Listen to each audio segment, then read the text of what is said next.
ఆయన యందు మమ్మును ఎల్లప్పుడూ విజయోత్సవముతో ఊరేగించుచున్న దేవునికి స్తోత్రము. 2 కొరింథీ 2:14 ఓటమిలాగా కనిపించిన పరిస్థితుల్లో దేవుడు ఘన విజయాలనిస్తాడు.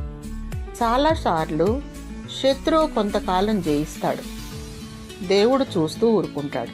కానీ మధ్యలో కలిగించుకొని శత్రు ప్రయత్నాలన్నింటినీ వమ్ము చేస్తాడు. ఆ తరువాత మనకి దొరికే ఘన విజయం అంతకుముందు శత్రువుది పై చేయిగా ఉండకపోయినట్లయితే అంత ఘనంగా కనిపించేది కాదు. 3 యూదా యువకుల్ని మండుతున్న అగ్నిగుండంలోకి పడవేసిన కథ మనందరికీ తెలుసు కదా.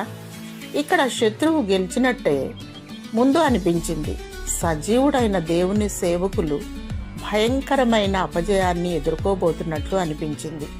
మనకి కూడా ఎన్నో పరిస్థితుల్లో మనం ఓడిపోయినట్లు, శత్రువు గెలిచినట్లు అనిపిస్తుంది.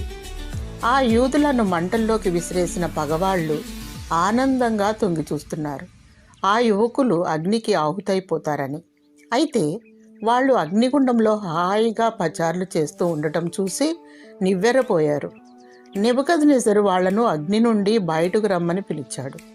వాళ్ళ తల వెంట్రుకల్లో ఒక్కటైనా కాలలేదు, వాళ్ళ బట్టలకి అగ్నివాసనైనా తగలలేదు. ఎందుకంటే ఈ విధమైన ఆశ్చర్యకరమైన రక్షణనిచ్చే దేవుడు మరెవరూనూ లేరు. అపజయంగా అనిపించినట్లున్నది ఘనంగా మారిపోతుంది.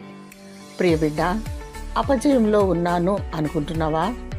దేవుడు నీ పక్షంగా విజయాన్ని ఇవ్వబోతున్నాడు. ధైర్యంగా ఉండు. ఆమేన్.